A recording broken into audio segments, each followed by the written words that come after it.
ಎಲ್ಲ ವೀಕ್ಷಕರಿಗೆ ನಮಸ್ಕಾರ. ನಮ್ಮ ಯೂಟ್ಯೂಬ್ ಚಾನೆಲ್ಗೆಲ್ಲರಿಗೂ ಸ್ವಾಗತ. ನಾನು ನಿಮ್ಮ ಡಾಕ್ಟರ್ ನಾಗಪ್ಪ ಹೂವಿನ ಬಾವಿ, ಕನ್ನಡ ಅಧ್ಯಾಪಕರು, ಸ್ನಾತಕೋತ್ತರ ಕೇಂದ್ರ ಯಲಬುರ್ಗಾ, ಕೊಪ್ಪಳ ವಿಶ್ವವಿದ್ಯಾಲಯ. ನಾನು ಈಗಾಗಲೇ ಸುಮಾರು ತರಗತಿಗಳನ್ನ ಮಾಡಿ ನನ್ನ ಯೂಟ್ಯೂಬ್ ಚಾನೆಲ್ನಲ್ಲಿ ವಿದ್ಯಾರ್ಥಿಗಳ ಅನುಕೂಲಕ್ಕಾಗಿ ಅಪ್ಲೋಡ್ ಮಾಡಿದ್ದೆ.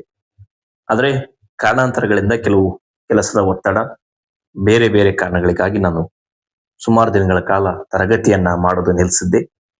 ಇವತ್ತು ಏನೋ ಸಮಯ ಸಿಕ್ಕಿರೋ ಕಾರಣಕ್ಕೆ BA 4ನೇ ಸೆಮಿಸ್ಟರ್ ವಿದ್ಯಾರ್ಥಿಗಳ ಪಠ್ಯಕ್ಕೆ ಇಟ್ಟಿರುವಂತಹ ಬುರ್ರಕಥ ಸಿರಿ ನಾಡೋಜಿ ದೊರೋಜಿ ಈರಮ್ಮ ಅಂತ ಇದು ಲೇಖನ. ಇದನ್ನು ಬರೆದವರು ಡಾಕ್ಟರ್ ವೇಶ್ಗಾರ್ ರಾಮಾಂಜನೇಯ ಅಂತ. ಆ ಲೇಖನದ ಬಗ್ಗೆ ಇವತ್ತು ತರಗತಿಯನ್ನ ಮಾಡ್ತಾ ಇದ್ದೀನಿ. ಮೊದಲಿಗೆ ಸ್ವಲ್ಪ ಕವಿ ಪರಿಚಯನ ಸಂಕ್ಷಿಪ್ತ ತಿಳ್ಕೊಳ್ಳೋಣ. ಈ ಲೇಖನವನ್ನ ಬರೆದವರು ಬೇರೆ ಯಾರು ಅಲ್ಲ, ನಾಡೋಜ ಬುರ್ರಕಥ ಈರಮ್ಮನವರ ಮೊಮ್ಮಗನಾದಂತಹ ಡಾಕ್ಟರ್ ಅಶ್ವರಾಮು ವೇಶ್ಗಾರ್ ರಾಮಾಂಜನೇಯ ಅಂತ. ಇವರು ಜನಪದ ಕಲಾವಿದರು, ಸಂಘಟಕರು, ಸಂಶೋಧಕರು ಹಾಗೂ ಲೇಖಕರು ಕೂಡ ಹೌದು. ಇವರು ದಿನಾಂಕ 10/5/1987 ಬಳ್ಳಾರಿ ಜಿಲ್ಲೆಯ ಸಂಡೂರು ತಾಲೂಕಿನ ದರೋಜಿ ಎಂಬ ಗ್ರಾಮದಲ್ಲಿ ಜನಿಸ್ತಾರೆ. ಇವರ ತಂದೆ ಅಕ್ಕ ರಾಮಣ್ಣ, ತಾಯಿ ಅಶ್ವ ಸಾಲಮ್ಮ.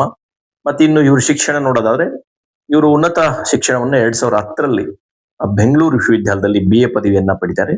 2012ರಲ್ಲಿ ಬಳ್ಳಾರಿ ವಿಜಯನಗರ ಶ್ರೀಕೃಷ್ಣ ದೇವರಾಯ ವಿಶ್ವವಿದ್ಯಾಲಯದ ರಾಯಲ್ ಶಿಕ್ಷಣ ಮಹಾವಿದ್ಯಾಲಯದಲ್ಲಿ B.Ed ಶಿಕ್ಷಣವನ್ನ ಮಾಡ್ತಾರೆ. 2013ರಲ್ಲಿ ಶ್ರೀ ಸತ್ಯಂ ಶಿಕ್ಷಣ ಮಹಾವಿದ್ಯಾಲಯದಲ್ಲಿ M.Ed ವೃತ್ತಿ ಶಿಕ್ಷಣವನ್ನ ಮುಗಿಸ್ತಾರೆ.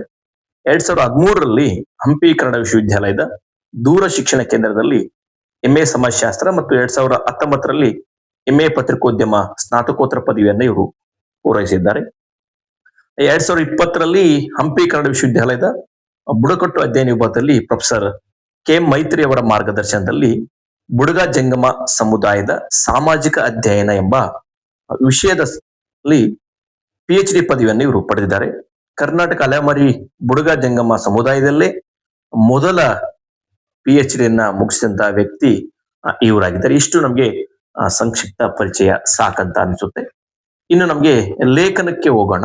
ಈ ಬುರ್ರಕಥ ಸಿರಿ ನಾಡೋಜ ದರೋಜಿ ಈರಮ್ಮ ಅಂತ ಈ ಲೇಖನದ ಶೀರ್ಷಿಕೆಯನ್ನು ನೋಡಿದಾಗ ನಮ್ಗೆ ಈ ದರೋಜಿ ಈರಮ್ಮ ಗೊತ್ತು, ಆದ್ರೆ ಈ ಬುರ್ರಕಥ ಸಿರಿ ನಾಡೋಜ ಇವೆಲ್ಲ ಹೇಗೆ ಹೆಸರು ಬಂತಂತ ನಾವು ಹುಡುಕಾಡ್ತಾ ಹೋದಾಗ, ಅವರು ಮೂಲತಃ ಈರಮ್ಮ ಅಂದ್ರೆ ಊರುಟ್ಟೂರು ದರೋಜಿ ಆಗಿರೋ ಕಾರಣಕ್ಕೆ ದರೋಜಿ ಈರಮ್ಮ ಅಂದ್ರೆ ಸರಿ. ಯಾಕೆ ಬುರ್ರಕಥ ಸಿರಿ ನಾಡೋಜ ಇವೆಲ್ಲ ಯಾಕೆ ಬಂತು ಅಂತ ನೋಡಿದ್ರೆ, ಬುರ್ರಕಥ ಅನ್ನೋದು ಅವ್ರು ಆಡುವಂತ ಒಂದು ಕಾವ್ಯ ಪರಂಪರೆ.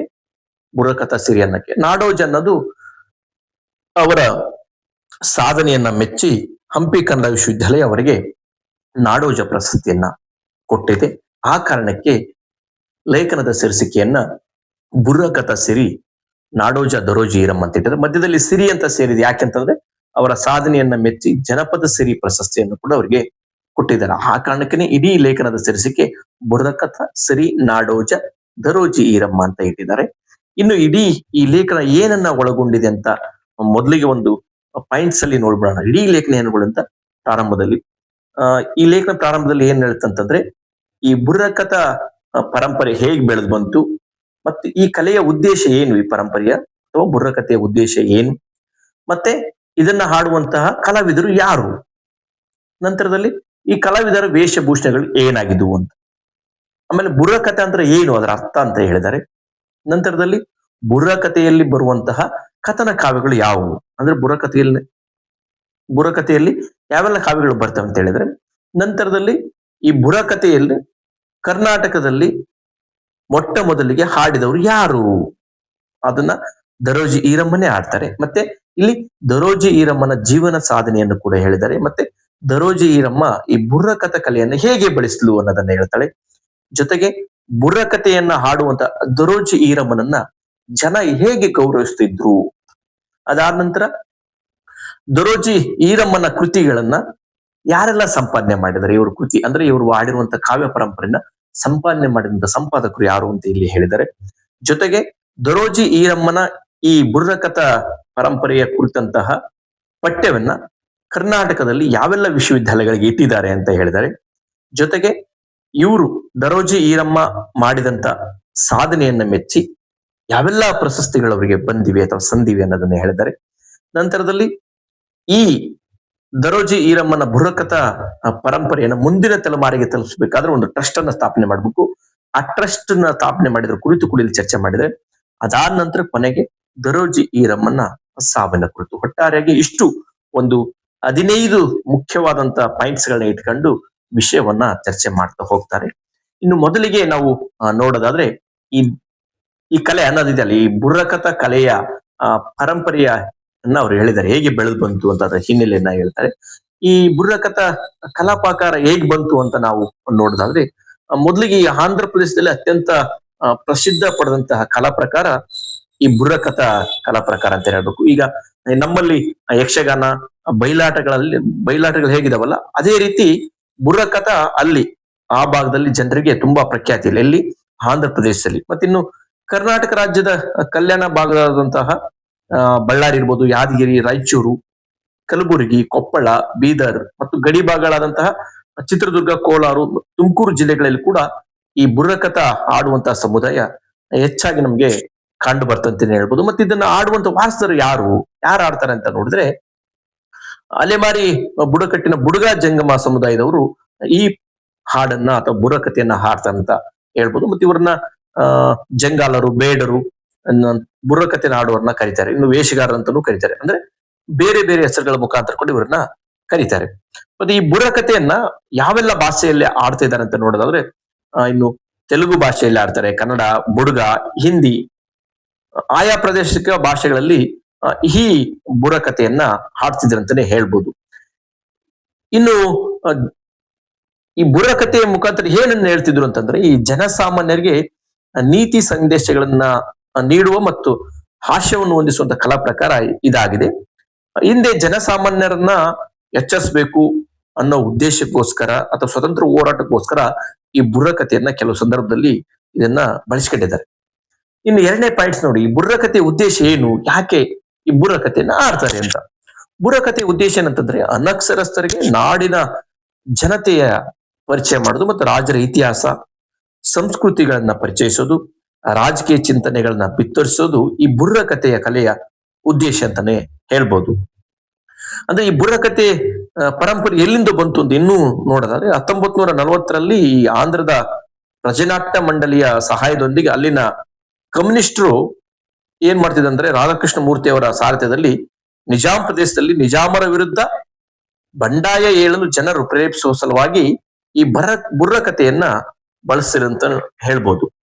ಇನ್ನು ಈ ಮೂರನೇದಾಗಿ ಈ ಕಲಾವಿದರ ಪರಿಚಯ ನೋಡಿ, ಅಂದ್ರೆ ಬುರ್ರಕಥೆ ಹಿನ್ನೆಲೆ ಅಥವಾ ಪರಂಪರೆಯನ್ನ ನಾವು ನೋಡಿದ್ವಿ ಮತ್ತು ಬುರ್ರಕಥೆಯ ಉದ್ದೇಶ ಏನಾಗಿತ್ತು ಅಂತ ನೋಡಿದ್ವಿ. ಇದು ಬುರ್ರಕಥೆ ಕಲಾವಿದರ ಬಗ್ಗೆ ಪರಿಚಯ ನೋಡೋದಾದ್ರೆ, ಈ ಬುರ್ರಕಥ ಕಲಾವಿದರು ಆಯಾ ಕಾಲಘಟ್ಟಕ್ಕೆ ಸಾಮಾಜಿಕ ಮತ್ತು ಸಾಂಸ್ಕೃತಿಕ ರಾಜಕೀಯ ಸ್ಥಿತ್ಯಂತರಗಳ ಅನುಗುಣವಾಗಿ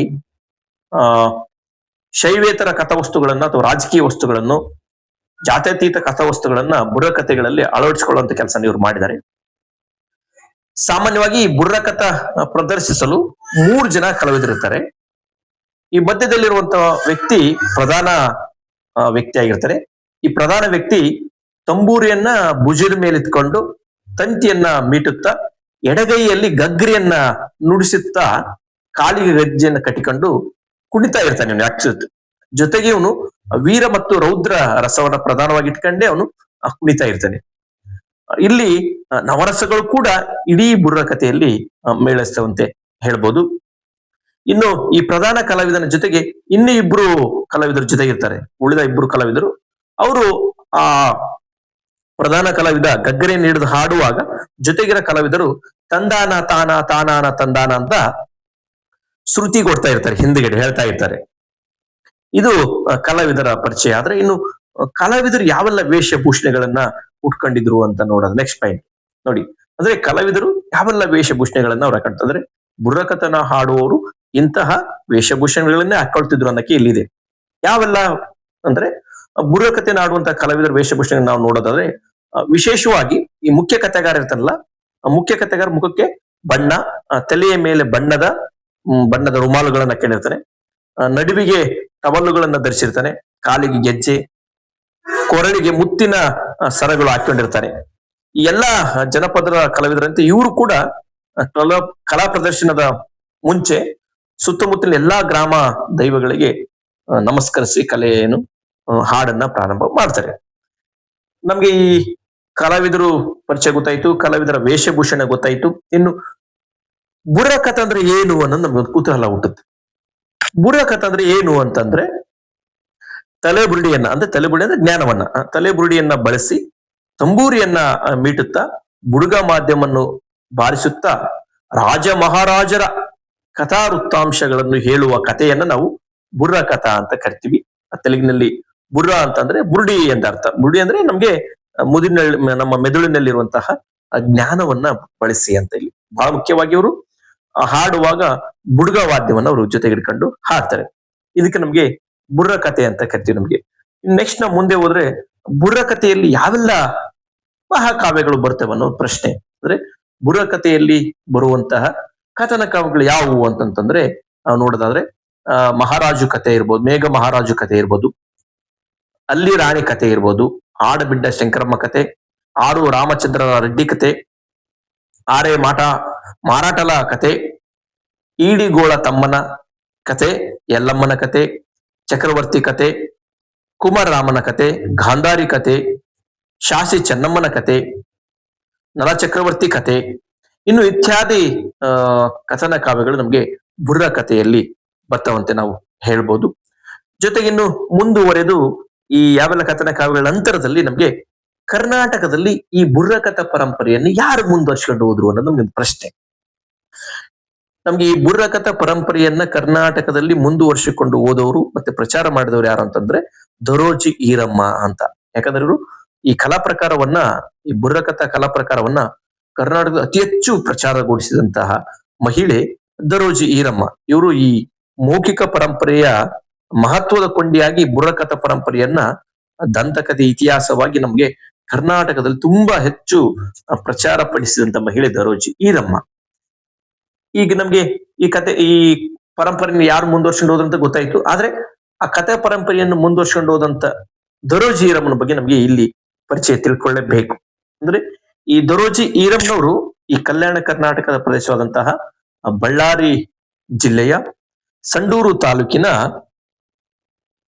ಹಳೆ ದೊರೋಜಿ ಗ್ರಾಮದ ಬುಡುಗ ಜಂಗಮ ಸಮುದಾಯಕ್ಕೆ ಸೇರಿದಂತವರು ದರೋಜಿ ಈರಮ್ಮನವರು. ಜೊತೆಗೆ ಇವರು ಹುಟ್ಟಿದ್ದು 1923ರಲ್ಲಿ. ಇವರ ತಂದೆ ಅಶ್ವ ಲಾಲಪ್ಪ, ತಾಯಿ ನಾಗಮ್ಮ. ಇವರು ಬೆಡಗ ಅಂದ್ರೆ ಅಶ್ವ ಅಂದ್ರೆ ಕುದುರೆ. ಯಾಕೆ ಇವ್ರಿಗೆ ಅಶ್ವ ಅನ್ನೋದು ಅಡ್ಡ ಹೆಸರು ಮುಂದೆ ಬಂತು ಅಂತಂದ್ರೆ ಇವರು ಹಿಂದಿನ ಕಾಲದಲ್ಲಿ ಬುಡುಗ ಜಂಗಮ ಕುದುರೆಗಳನ್ನ ಮತ್ತೆ ದನಕರುಗಳನ್ನ ಸಾಕ್ತಿರೋ ಕಾರಣಕ್ಕೆ ಇವ್ರಿಗೆ ಅಶ್ವ ಅನ್ನೋ ಹೆಸರು ಬಂತು ಅನ್ನೋ ಪ್ರಖ್ಯಾತಿ ಇವ್ರಿಗಿದೆ. ಇನ್ನು ಇವ್ರ ಕುಟುಂಬಕ್ಕೆ ಅಶ್ವನ್ನ ಬೆಡಗ್ ಬರೋ ಉದ್ದೇಶ ಗೊತ್ತಾದ್ರೆ ಒಟ್ಟು ಇವರ ತಂದೆಗೆ 3 ಜನ ಅಣ್ಣ ತಮ್ಮಂದಿರು, 5 ಜನ ಅಕ್ಕಂದಿರು. ಈರಮ್ಮನವರು 3ನೇವರಾಗಿದ್ರು. ಅವ್ರಿಗೆ ಸುಮಾರು 30ನೇ ವರ್ಷದಲ್ಲಿ ಎಡವಲಿ ರಾಮಚಂದ್ರಪ್ಪ ಅನ್ನೋರೊಂದಿಗೆ ವಿವಾಹ ಆಗುತ್ತೆ. ಒಬ್ಬ ಮಗಳಿಗೆ ಜನ್ಮ ನೀಡಿದಂತ ದರೋಜಿ ಈರಮ್ಮ ಗಂಡನಿಂದ ಮತ್ತು ಸೌತಿಯ ಕಿರುಕುಳದಿಂದ ಗಂಡನಿಂದ ದೂರ ಆಗ್ತಾರೆ. ಇವರ ಮಗಳು ಬಿಚ್ಚಳಮ್ಮ ಅಂತ ಇವರ ಅಣ್ಣನ ಮಗನಿಗೆ ಮದುವೆ ಮಾಡಿ ಇವರು ಕೊಡ್ತಾರೆ. ಯಾಕಂತಂದ್ರೆ ದರೋಜಿ ಈರಮ್ಮನ ಜೀವನ ತುಂಬಾ ಕಷ್ಟಕರವಾಗಿರುತ್ತೆ. ಗಂಡ ಮತ್ತು ಸೌತಿಯರ ಕಷ್ಟದಿಂದ ಅವರು ದೂರ ಇರಬೇಕಾದ ಪರಿಸ್ಥಿತಿ ಬರುತ್ತೆ. ಇನ್ನು ಈ ಪರಂಪರೆಯನ್ನ ಹೇಗೆ ಅವರು ಮುಂದುವರ್ಸಿತು ಅಂತ ನೋಡೋದಾದ್ರೆ ದರೋಜಿ ಈರಮ್ಮನವರ ತಂದೆ ತಾಯಿ ಈ ತಲಾತಲಾಂತರಗಳಿಂದ ಹರಿದು ಬಂದಂತ ಈ ಮೌಖಿಕ ಪರಂಪರೆಯ ಮಹಾಕಾವ್ಯಗಳನ್ನ ಬುರ್ರಕಥೆಯ ಮೂಲಕ ಹಾಡ್ತಾ ಬರ್ತಾ ಇದ್ರು. ಈ ಕಥನ ಕಾವ್ಯಗಳನ್ನ ಬಾಲ್ಯದಿಂದಲೂ ದರೋಜಿ ಈರಮ್ಮ ಕೇಳಿಸ್ಕೊಳ್ತಾ ಬರ್ತಿದ್ರು. ಯಾಕಂದ್ರೆ ಅವ್ರ ತಂದೆ ತಾಯಿಯವರು ಇಡೀ ರಾತ್ರಿ ಈ ಬುರ್ರಕಥಾ ಕಾವ್ಯನ್ನ ಆಡ್ತಾ ಇದ್ರು.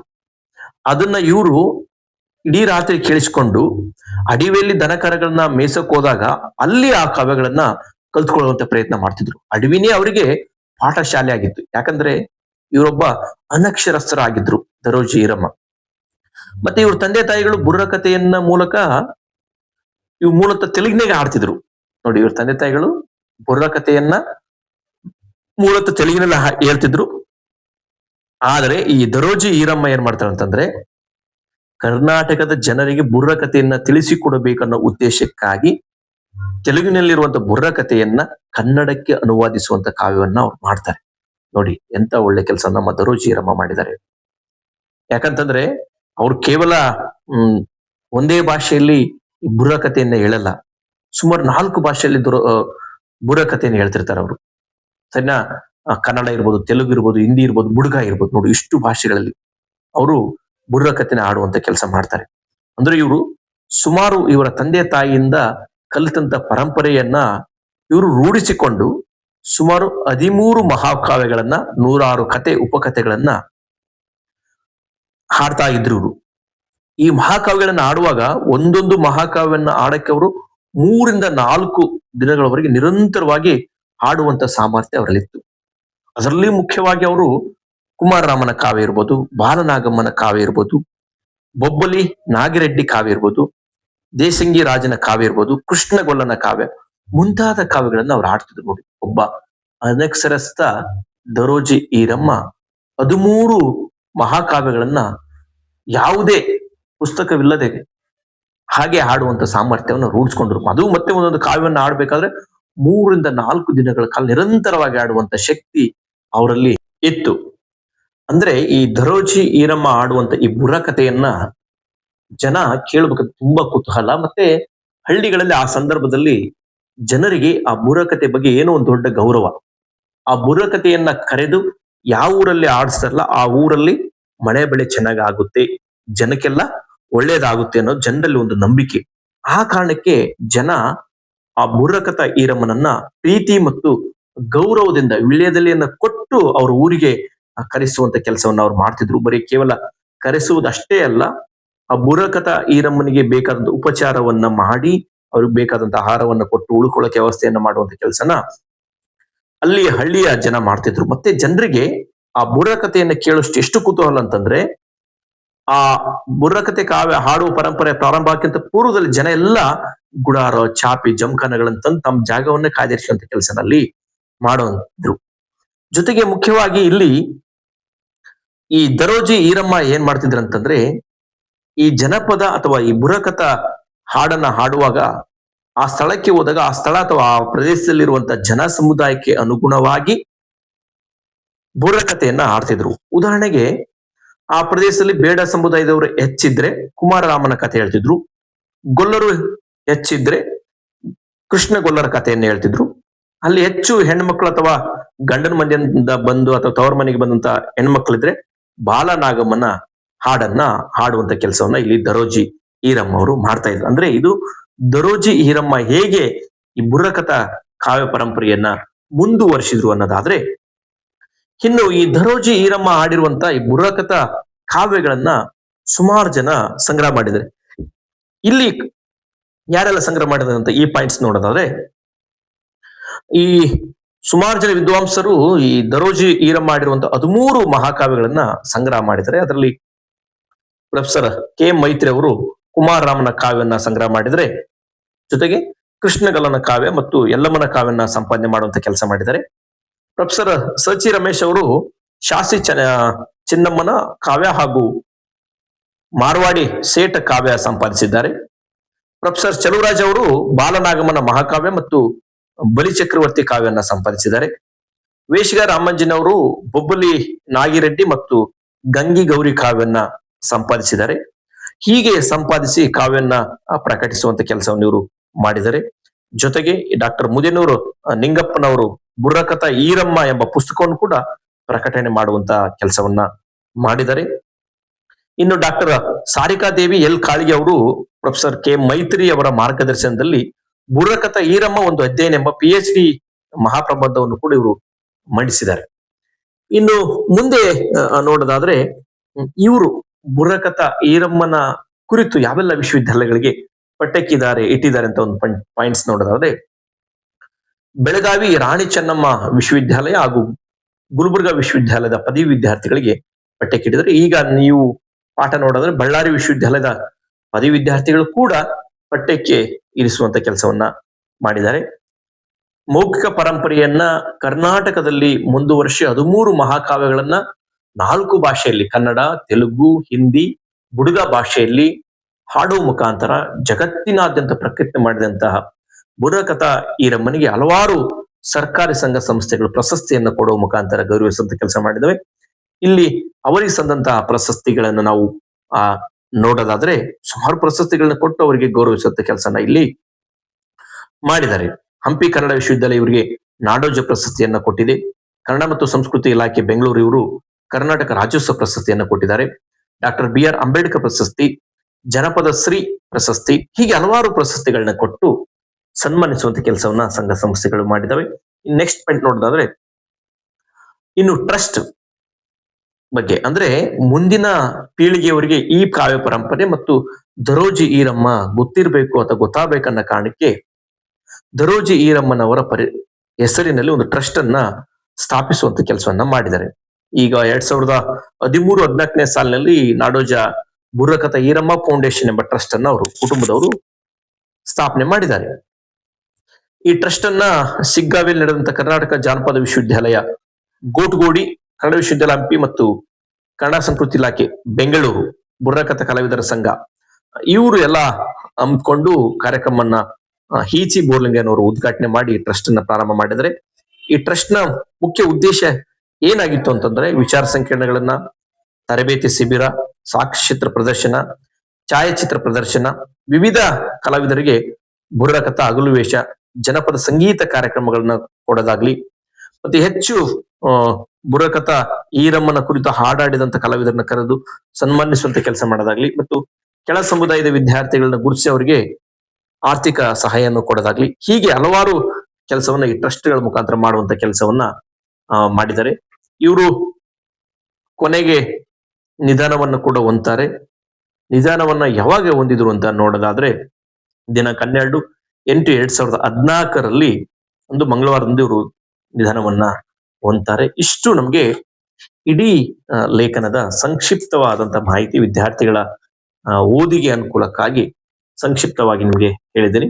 ಅಂದ್ರೆ ಬಹಳ ಮುಖ್ಯವಾಗಿ ಇಡೀ ಲೇಖನ ಯಾವೆಲ್ಲ ಅಂಶಗಳನ್ನ ಒಳಗೊಂಡಿದಂತೆ ಮತ್ತೆ ಒಂದ್ಸರಿ ನಾವು ನೋಡೋದಾದ್ರೆ, ಮೊದಲಿಗೆ ಈ ಲೇಖನದಲ್ಲಿ ಬುರ್ರಕಥಾ ಕಾವ್ಯ ಪರಂಪರೆ ಹೇಗೆ ಬೆಳೆದು ಬಂತು, ಮತ್ತೆ ಆ ಬುರ್ರಕಥಾ ಕಲೆಯ ಅಥವಾ ಉದ್ದೇಶ ಏನಾಗಿತ್ತು, ಆ ಬುರ್ರಕಥೆಯನ್ನ ಆಡುವಂತಹ ಕಲಾವಿದರ ಪರಿಚಯ, ಎಷ್ಟು ಜನ ಕಲಾವಿದರ ಹಾಡನ್ನ ಬುರ್ರಕಥೆಯನ್ನ ಆಡ್ತಾರೆ, ಆ ಕಲಾವಿದರು ನೆಕ್ಸ್ಟ್ ಆ ಕಲಾವಿದರ ವೇಷಭೂಷಣ, ಅಂದ್ರೆ ಬುರ್ರಕಥೆಯನ್ನ ಹಾಡುವಂತಹ ಕಲಾವಿದರ ವೇಷಭೂಷಣ ಏನಾಗಿತ್ತು ವಿಶಿಷ್ಟವಾಗಿ, ಇನ್ನು ಬುರ್ರಕಥೆಯ ಉದ್ದೇಶ, ಬುರ್ರಕಥೆಯಲ್ಲಿ ಬರುವಂತಹ ಕಥನ ಕಾವ್ಯಗಳು ಯಾವಾಗಿದ್ದು, ಆಮೇಲೆ ಬುರ್ರಕಥೆಯನ್ನ ಕರ್ನಾಟಕದಲ್ಲಿ ಯಾರು ಮುಂದುವರ್ಸ್ಕೊಂಡು ಹೋದ್ರು, ಇನ್ನು ಮುಂದುವರ್ಸ್ಕೊಂಡು ಹೋದಂತ ದರೋಜಿ ಈರಮ್ಮನ ಜೀವನ ಸಾಧನೆ, ಮತ್ತೆ ದರೋಜಿ ಈರಮ್ಮ ಬುರ್ರಕಥೆಯನ್ನ ಕಾವ್ಯವನ್ನು ಹೇಗೆ ಬೆಳೆಸಿದ್ಲು, ಜೊತೆಗೆ ಬುರ್ರಕಥೆಯನ್ನ ಜನರು ಹೇಗೆ ಗೌರವಿಸಿದ್ರು ಹಾಡುವಂತ ಈರಮ್ಮನನ್ನ, ಇನ್ನು ಈ ಬುರ್ರಕಥಾ ಕಾವ್ಯಗಳನ್ನ ಸಂಪಾದಿಸಿದ ವಿದ್ವಾಂಸರು ಯಾರು, ಮತ್ತೆ ಬುರ್ರಕಥೆಯನ್ನ ಯಾವೆಲ್ಲ ವಿಶ್ವವಿದ್ಯಾಲಯಗಳಲ್ಲಿ ಪಠ್ಯಕ್ಕಿಟ್ಟಿದ್ದಾರೆ, ಮತ್ತೆ ಇವರು ಹಾಡಿದಂತಹ ಸಾಧನೆಗೆ ಅಥವಾ ಮಾಡಿದಂತ ಸಾಧನೆಗೆ ಸಂದಂತ ಪ್ರಶಸ್ತಿಗಳು ಯಾವುವು, ಮತ್ತೆ ಈ ಸಂಪ್ರದಾಯವನ್ನು ಪರಂಪರೆಯನ್ನು ಮುಂದಿನ ತಲೆಮಾರಿಗಳಿಗೆ ವಹಿಸೋಗೋಸ್ಕರ ಸ್ಥಾಪನೆ ಮಾಡಿದ ಟ್ರಸ್ಟ್ ಯಾವುದು, ಮತ್ತೆ ಕೊನೆಗೆ ಇವರು ಸಾವು. ಇಷ್ಟು ಪ್ರಮುಖ ಅಂಶಗಳನ್ನು ಇಟ್ಕೊಂಡು ಇಡೀ ಲೇಖನ ಒಳಗೊಂಡಿದೆ. ತುಂಬಾ ದೀರ್ಘವಾದ ಲೇಖನ, ವಿದ್ಯಾರ್ಥಿಗಳ ಕಡಿಮೆ ಸಮಯ ಮತ್ತು ಕಡಿಮೆ ಬುದ್ಧಿಮಟ್ಟಕ್ಕೆ ಅನುಕೂಲವಾಗಿ ನಾನು ಸಂಕ್ಷಿಪ್ತವಾಗಿ ಈ ಲೇಖನದ ಮಾಹಿತಿಯನ್ನು ಹಂಚಿಕೊಂಡಿದ್ದೀನಿ. ಇನ್ನು ಹೆಚ್ಚು ತರಗತಿಗಳನ್ನ ಮಾಡಿ ಯೂಟ್ಯೂಬ್ಗೆ ಅಪ್ಲೋಡ್ ಮಾಡ್ತೀನಿ ಸಮಯ ಸಿಕ್ಕಾಗ. ಇಷ್ಟು ನಿಮ್ಗೆ ಸಾಕು ಅಂತ ಅನ್ಸುತ್ತೆ. ಇದರ ಬಗ್ಗೆ ಏನಾದರೂ ಅಭಿಪ್ರಾಯ, ಪ್ರಶ್ನೆಗಳಿದ್ದಲ್ಲಿ ನೀವು ನನ್ನ ಕಮೆಂಟ್ ಬಾಕ್ಸ್ ಅಲ್ಲಿ ತಿಳಿಸಬಹುದು. ಮತ್ತೆ ಇಂಥ ಉಪಯುಕ್ತ ಮಾಹಿತಿಯೊಂದಿಗೆ ಮತ್ತೆ ಸಿಗೋಣ. ಎಲ್ಲ ವಿದ್ಯಾರ್ಥಿ ಮಿತ್ರರಿಗೆ ನಮಸ್ಕಾರ.